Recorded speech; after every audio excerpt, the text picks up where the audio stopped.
मी अमरज्योती खेडकर, माझ्या चॅनलमध्ये तुमचं सगळ्यांचं स्वागत आहे। आज गुरुवार आणि रामनवमी एकत्र आलेले आहेत, त्यामुळे आपण आधी दत्तगुरूंचं स्मरण करूया। दिगंबरा दिगंबरा श्रीपाद वल्लभ दिगंबरा, दिगंबरा दिगंबरा श्रीपाद वल्लभ दिगंबरा। आणि रामनवमी असल्यामुळे श्रीराम जय राम जय जय राम, श्रीराम जय राम जय जय राम, श्रीराम जय राम जय जय राम। आज मी तुम्हाला सद्गुरूंनी श्रीरामांविषयी जे गुरुवाणीमध्ये सांगितलं आहे, म्हणजे आपले समज गैरसमज असतात, आपल्याला सगळी नीट माहिती नसते, त्यामुळे सद्गुरूंनी जे सांगितलं आहे ते मी तुम्हाला आज वाचून दाखवणार आहे। हे बघा, सद्गुरूंनी रामांविषयी काय सांगितलेलं आहे ते मी तुम्हाला आज प्रथम सांगते। मध्ये एकदा मी एक व्हिडिओ केला होता, रामरक्षा रोज का म्हणावी याविषयी। तर आता सद्गुरू काय म्हणतात की श्रीराम हे स्वतः भगवंताचे अवतार होते आणि प्रभू रामचंद्रांचे चरित्र अवलोकन केल्याने आपल्या लक्षात येईल की प्रभू रामचंद्र पुत्र, राजा, पिता, बंधू आणि पती म्हणून सर्व नात्यांची मर्यादा सांभाळून ते एक फार मोठा त्यांनी आपल्याला आदर्श घालून दिलेला आहे। त्यावरून प्रभू रामचंद्रांना मर्यादा पुरुषोत्तम असे म्हणतात, तसेच एकवचनी एकपत्नी असंही त्यांना म्हणतात। त्यामुळे हा आदर्श घालून देताना त्यांच्या ठाई मनुष्य म्हणून असलेल्या सर्व गुणांचा प्रत्यय दिसून येतो।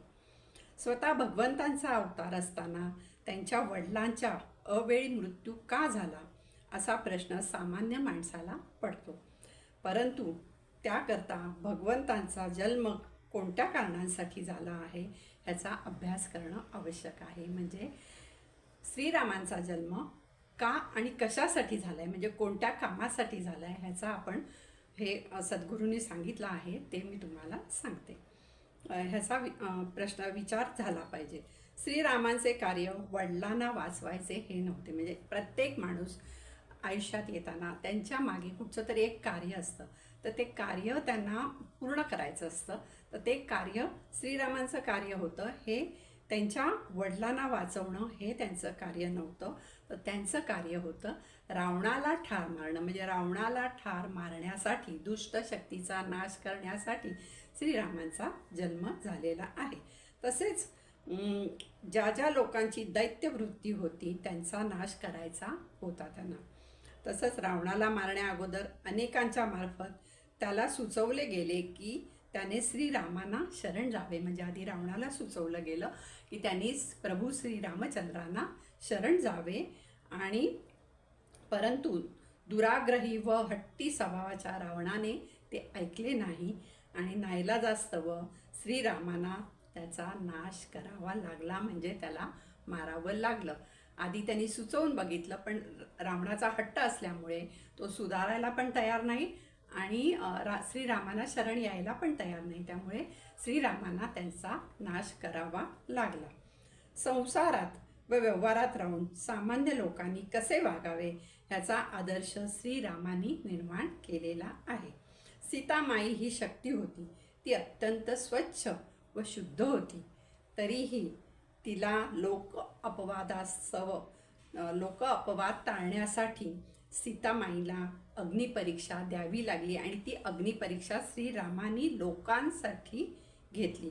यातून श्रीरामांची शिस्तप्रिय वृत्ती दिसून येते। म्हणजे स्वतःची जरी पत्नी असली तरी लोकांना हे वाटू नये, त्यांचा लोकांचा जो अपवाद आहे, म्हणजे लोकांनी जो ब्लेम केला आहे त्यांच्यावर, त्याच्यासाठी त्यांनी सीतामाईची अग्निपरीक्षा घेतली। तसंच खारीसारख्या लहान जीवांनाही सेतुबंधनासाठी भक्तिपूर्वक केलेल्या प्रयत्नांचे श्रीरामांनी त्यांना गोंजारून त्यांचे कौतुक केले। तसेच भक्तीने व श्रद्धापूर्वक अंतःकरणाने शबरीने अर्पण केलेल्या उष्ट्या बोरांचाही त्यांनी स्वीकार केला।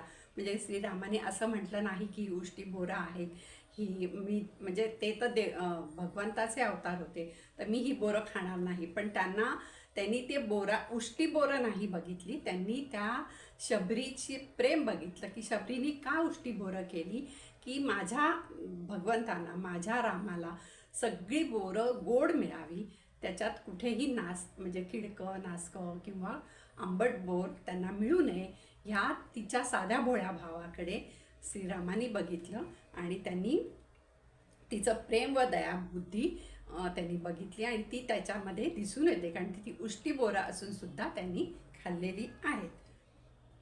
तसंच रामरक्षा स्तोत्र का म्हणावं हे मी मागे एकदा त्याच्यावर व्हिडिओ केला होता. आणि लहान मुलांनी तर अगदी लहानपणापासून म्हणजे प्रत्येक घरात लहान मुलांना शिकवावं. आता तरीही मी आता रामनवमी निमित्त ते रामरक्षा स्तोत्राचं का म्हणावं, कोणी कोणी म्हणावं हे मी सांगते. हे बघा, श्री रामरक्षा ह्या शब्दाचा अर्थच आहे रक्षण करता, म्हणजे रक्षण करता राम, म्हणून रामरक्षा हे आहे. तसंच रामाची स्तुती आहे ह्याच्यामध्ये. बुधकौशिक ऋषींच्या स्वप्नात जाऊन भगवान शंकरांनी रामरक्षा स्तोत्र त्यांना सांगितलेले आहे आणि बुधकौशिक ऋषींनी ते तसेच्या तसे लिहून काढलेले आहे. म्हणून ह्यातील प्रत्येक अक्षर मंत्रमय आहे, तारक आहे. त्यामुळे रामरक्षा हा जीवनात फार मोठा आधार आहे. बुधकौशिक ऋषींनी ती वाणी जशीच्या तशी लिहून काढली आहे आणि तीच ही वाणी म्हणजेच रामरक्षा स्तोत्र. म्हणून रामरक्षा स्तोत्र प्रत्येकाने म्हणावं. ह्या म्हणण्याचे खूप फायदे असं नाही म्हणता येणार, पण खूप तुमच्या आयुष्यात फरक पडू शकतो. जे लहान मुलांची बुद्धी कुशाग्र होऊ शकते रोज रामरक्षा म्हटल्याने. तसंच आबालवृद्धांनी रामरक्षा नित्य म्हणावी, त्यापासून निश्चित फायदा आहे. नित्य रामरक्षा पठनाने शक्ती उत्पन्न होते व ती आपले सदा सर्व काळ रक्षण करते. आबालवृद्धांचं रक्षण आपण म्हणतो की अरे त्यांचं म्हणजे ते एकटेच आहेत, कोण बघणार, पण वेळ आली की तुम्ही रामरक्षा स्तोत्र म्हणत राहिलात किंवा तुमची ती शक्ती उत्पन्न झाली की तुम्हाला ती शक्ती तुमच्या जेव्हा वेळ येते त्यावेळेला ती तुमची शक्ती रक्षण करते. तसेच रामरक्षा म्हणताना हात पाय धुवून शुचिर्भूत होऊन रामरक्षा म्हणावी. म्हणजे संध्याकाळच्या वेळेला जरी तुम्ही म्हटलीत तरी बाहेरनं कुठून आलात नाही आलात घरात असलात तरी हातपाय धुवायचे, शुचिर्भूत व्हायचं आणि रामरक्षा म्हणावी. रामरक्षा म्हणताना एक उदबत्ती लावावी देवाजवळ आणि रामरक्षा स्तोत्र म्हणावे. ही उदबत्तीचा जो अंगारा पडतो, रामरक्षा आपण म्हणतो पूर्ण होईपर्यंत ज्या उदबत्तीचा अंगारा पडतो तो अंगारा तुम्ही लावल्यामुळे तुमची नक्कीच प्रगती झालेली दिसून येईल. आणि तो जो अंगारा आहे तो अंगारा तुम्ही सगळ्या घरामध्ये तुम्ही उडवलात, म्हणजे फुंकर मारतो ना आपण, तसा रोज फुंकर मारून घरामध्ये सगळीकडे तुम्ही फुंकरला तर तुमच्या घरातील वाईट शक्ती बाहेर जाते, असं श्री सद्गुरूंनी या गुरुवाणीमध्ये सांगितलेलं आहे. सद्गुरूंचा प्रत्येक शब्द हा भगवंतांचाच शब्द आहे. त्यामुळे ह्या गोष्टींवर विश्वास ठेवा आणि खरंच रामरक्षा तुम्ही म्हणा. आणि त्यांनी सांगितलं आहे तसंच उदबत्ती लावा आणि नंतर तो पडणारा अंगारा आहे तो प्रत्येकाने घरामध्ये जितके लोक आहेत त्या प्रत्येकाला तो अंगारा लावा. त्यामुळे अनामिक भीती जी असते ती नष्ट होते आणि तुमच्या घरामध्ये जो तो तुम्ही अंगारा फुंकरला तर तुमच्या घरातील वाईट शक्ती असते ती निघून जाते. म्हणून रामरक्षा स्तोत्र हे जरूर म्हणावं आणि प्रत्येकाने म्हणावं. म्हणजे असं नाही आहे की फक्त मुलांनीच म्हणावं, पुरुषांनी म्हणावं, बायकांनी म्हणावं, असं काही नाही. घरात जेवढे लोक आहेत त्यांनी प्रत्येकाने रामरक्षा स्तोत्र हे जरूर म्हणावं. त्याचे तुम्हाला प्रचिती आल्याशिवाय राहणार नाही, कारण हे सद्गुरूंचं सांगणं आहे. त्यामुळे रामरक्षा स्तोत्र आता उद्या हे आहेच, रामनवमी आहे, तर त्या निमित्ताने जर तुमच्याकडे नसेल तर मी मागेही सांगितलं होतं, हे बघा, हे रामरक्षा स्तोत्र हे पुस्तक आहे, हे फक्त 20 रुपयाला मिळतं. हे एक घेऊन या जर तुम्हाला पाठ नसेल तर, आणि ह्याच्यात बघून तुम्ही रोज म्हणायला सुरुवात करा. आपोआप तुमची रामरक्षा पाठ होईल.